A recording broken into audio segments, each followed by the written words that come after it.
Hi, everyone, and happy Sunday. I'm meteorologist Brittany Van Voorhees here with the WCNC Charlotte Weather Impact Team. Um, Bear with me because this stream is going to be a little bit longer than ones that we have done over the past few weeks, just because we have a lot going on in the tropics. But first, we're going to start with our local forecast.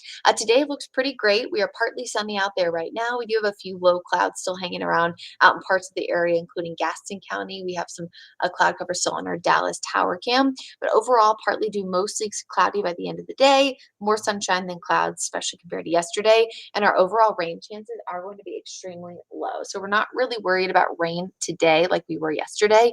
If you live in an area, though, that had heavy rain, we do want to watch for a few isolated storms by the second half of the afternoon. Mostly focused in on the fact that today sees lesser storm potential. We're still humid though, temperatures in the upper 80s, and we're feeling like the mid 90s. But again, overall, the storm average will be much, much less today compared to what we had yesterday. Now, storm potential is actually going to be a little bit lower for the next 2 days before we are eventually looking at the potential for more rain this week due to the tropics. Again, more on that coming up. There's Doppler radar right now. We are nice and dry, not really worrying about anything again for today or tomorrow. It really is focused in on the rest of the week. We can see really low in rain chances even toward the afternoon here. It looks like there's a little bit of a delay here. There's Futurecast at 5 o'clock. Again, most areas dry, only a few pop-up storms, mainly going to be south and east of Charlotte. And areas south and east of Charlotte are also expected to see the majority of our rainfall when we talk about the tropics coming up this week. So if you live in Lancaster County, Chesterfield, Richmond, Anson County, make sure you're especially keeping a close eye on the forecast over the next few days. Again, today, lots of sunshine, only a few storms, pretty much a rinse repeat forecast tomorrow. You see coverage is a lot less. But notice by Monday night, we are going to start to see more cloud cover. This will be all ahead of the outer bands from what's right now Tropical Storm Debby. But we see the cloud cover Monday night. We probably won't see those outer bands approaching until the second half of Tuesday, so much later on in the afternoon. So let's talk about Debby, right? The storm right now is a tropical storm. It has winds sustained around 50 or so miles per hour, and it's about 200 miles southwest of Tampa. So the storm is offshore of southwest Florida here. You can see the latest update coming up at 8 o'clock. It did strengthen about 10 miles per hour with the wind speed, so about 60 miles per hour. And again, still southwest of Tampa, Florida. If you're not familiar with the state of Florida, Tampa is on the west coast, so the southwestern side, and it is, I wouldn't say directly across from Miami, but it's across and a little bit up to the top. So it is offshore of the Gulf Coast right now, but it is expected to make landfall likely in the Big Bend of Florida by tomorrow, if late morning, if not very early afternoon. The Big Bend, if you're not familiar, is that little curve in the state of Florida if you were driving toward the Panhandle. Now, the good news here is that not a lot of people live in the Big Bend. It's more so, um, you know, Everglades and things like that. But of course, there are some people who live there, but it's not as highly populated area. But the thing that we need to especially keep a close eye on, of course, is storm surge. Storm surge could be upwards of 9 to 12 feet in some of these areas near the Big Bend. We know oftentimes it's inland flooding from rain and storm surge inundation that is the worst. If you have friends or family in this area, just remind them to heed warnings, evacuate if told to do so, but we don't ever recommend evacuating if you're not told to do so. Again, right now it's a tropical storm. It is expected to make landfall Monday, potentially as a Category 1 hurricane. We've already seen about 10 miles per hour increase in wind speed over the past few hours, so it's not out of the question that we couldn't get to 75 miles per hour. And eventually it moves inland across Florida. But notice as we get to day 5, how the cone kind of expands like crazy. This is due to a lot of uncertainty in exactly where Debby will set up. Where the storm sets up is imperative to how much rain we're going to see in the Carolinas over the next few days. Now, I will say once again, the highest impacts are going to be near the coast compared to what we'll see inland, but we are going to get rain from this system. Will we see tropical storm force winds? Right now looks extremely unlikely because of the fact that Debby is expected to stall for a few days and potentially weaken and not stay over open ocean. Our potential for rain goes up, but the potential for strong winds goes down, even along the immediate coast. You can see there's only a 10% chance that we'll see anything like that this far inland. I would say our maximum wind gust speed probably close to about 30 or so miles per hour. Again, this is still subject to change, but we want to focus on the impacts and not the small changes that the forecast will see. Our biggest impact inland here in the Carolinas in Charlotte all the way to the mountains is going to be rain. So today and tomorrow, our rainfall potential again is low, so our flash flooding risk is extremely low. But notice as we get to Tuesday, that does go up to moderate in a few areas across Charlotte and a very high, if not extreme risk for those areas along the coast that are going to see the highest rainfall totals. Now that kind of peaks here on Tuesday, that is, and then extends likely into Wednesday, Thursday, and potentially even into the weekend. There's a lot of uncertainty here, which we'll get to that in just a second, based on where the storm could go. Let's see if this will update our high to extreme risk on Tuesday.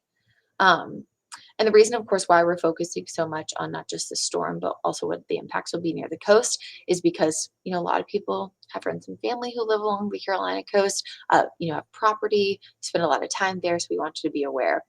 So highest rainfall totals, highest extreme risk of seeing flooding goes from pretty much Savannah all the way to just north of Charleston, just south of the Myrtle Beach area. So we have a lot of heavy rain expected over the next few days.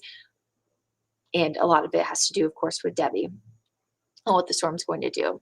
So we talked a little bit yesterday, if you were with us, about how high pressure to the west of Debby and a front to the north was going to send Debby, in its trek across the state, which you'll see this as we look ahead. But what's going to happen is as it does so, it kind of gets caught behind that front. Chief Meteorologist Brad Panovich explained this amazingly yesterday, so I have to give him a shout out, but I also love this explanation. So sometimes these tropical systems can get almost caught and unable to move. And the way he described it was, imagine that you're in a boat, and of course you're boating, you got the stream and it's moving your boat. But you know how sometimes you can get almost caught behind, let's say, a rock that's blocking the stream from continuing to move. So now you're stuck in the same spot because there's no current to move you. That's essentially what's going to happen with Debby. So the frontal boundary in the low to the north blocks Debby from moving significantly further inland. So it has a high pressure on one side that's pushing it to the east, and then high pressure on the other side that would love to pick Debby up and move it out to sea. But that high is just a touch too weak. So we essentially have two highs that are too far away, too weak to move the storm, and then it gets blocked in by that low and pretty much unable to move for multiple days. Now, when it comes to tropical systems, we oftentimes talk about steering currents. That's the steering current. So steering currents, positioning of highs and lows and cold fronts, essentially is everything when it comes to where a tropical system will go. Because this one does look to get blocked by, again, the low to the north and the fact that there's no high pressure, no steering currents to move it, it is expected to kind of hang out over multiple days. And it's the stalling and hanging out that is going to increase that risk for flooding. So I've had some questions about, could the forecast change? Absolutely. We still have about a week or so until I guess the rain would be ending here in the Charlotte area. But right now, I think the best thing to do is prepare for the worst when it comes to the flooding. So if you live near the coast and you're being told to prepare for 10 plus inches of rain, make sure you are heeding those warnings. Inland communities, we will not see that much rain. Our rainfall totals here in the Charlotte area look to be about 2 to 4 for areas north and west of Charlotte and 3 to 5 for areas further south and east. We will likely see some flooding from this, but it will be multiple days of rain, or I guess rain extended over multiple days. So it's not just one day. We start the rain on Tuesday and we could potentially see it off and on from Debby all the way into the first half of the weekend. So we just have to be weather aware, keep an eye on the forecast, and stay tuned for any changes. If Debby were to bop a little bit further east and stay out to sea, the storm would be a little bit stronger, but we would see lesser rainfall impacts here inland and, of course, near the coast. But if the storm were to move even a little bit further inland, we'd likely have a little bit more rain, as it would have a higher chance of getting trapped. So as of right now, we want folks to prepare for flooding, likely by the middle part and end of next week, multiple days of rain, lots of cloud cover, and temperatures will be a little bit lower in the 80s. As the forecast changes, of course, our team is here for you. We're updating you throughout the day. Again, our biggest impact from Debby inland in the Charlotte area is going to be heavy rain that could lead to localized flooding, but the flooding potential is much worse still near the immediate coast.